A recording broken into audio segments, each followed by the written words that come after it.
Hello guys. So, merong nag-comment doon sa YouTube channel natin. Sabi niya, di raw siya nakakaintindi sa mga sinasabi natin kasi Tagalog siya. Sabi niya, sana may caption para daw makakaintindi siya. So, for me, tama nga naman. Syempre Bisaya tayo. Yung mga Tagalog natin ng mga listeners or viewers hindi nakakaintindi. So ngayon, sa halip na maglagay tayo ng caption doon sa mga post natin, i-try ko na lang mag-Tagalog, no? Sa bagay dati nagtatagalog naman ako. So ngayon, tatry ko. Baka kaya pa. Okay, sa episode na to guys, yung pag-uusapan natin tungkol pa rin sa mga time setters. Di ba sabi nila, nag-set sila ng time, yung appointed time daw ng second coming ni Jesus Christ. Mangyayari sa May 15, 2026. Now, ang pagkakaintindi pa nila sa appointed time is fixed time. Kumbaga ba, hindi talaga malilipat sa ibang petsa. Yun na talaga, fixed na talaga, hindi siya maging delay, hindi rin siya maging advance. Doon talaga daw mangyayari sa May 15, 2026, of which sa mga pag-aaral natin, basic naman na naliwanag yan sa lahat na ang ikalawang pagbabalik ng ating Panginoong Diyos ay kumbaga ba, nakabase siya sa kanyang gospel. Nakabase siya sa mensahe ng Panginoon kung kailan ito mapapaalam sa buong mundo. Diba? Sabi doon sa Matthew chapter 24, 13 and 14 ba yan na verse? Kayo na lang ang magbasa. Sabi doon, when the gospel of this kingdom shall preach into all the world, then shall the end come. So yan yung pinakabasihan natin. Kailan babalik si Jesus Christ? Fix yan. Fix yan pero walang date. Bakit sinabi kong fix pero walang date?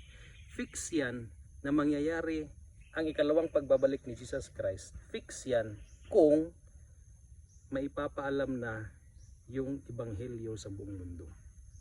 Pero hindi fix na may date. Kasi hindi natin alam kailan eh.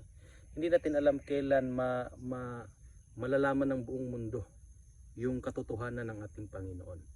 Diba?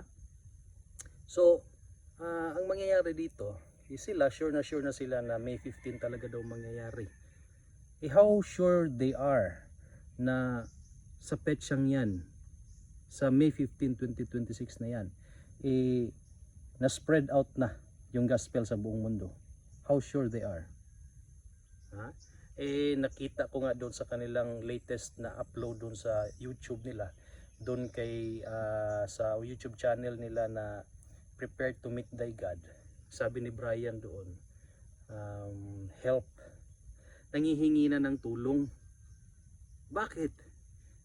Kasi alam nila less than 5 months na lang mag May 15, 2026 na. Diba? Tapos yung kanilang mga YouTube channel, kukonti lang naman yung mga views. Aminado sila na hindi talaga yun yung sapat na paraan para ma-spread out yung gospel.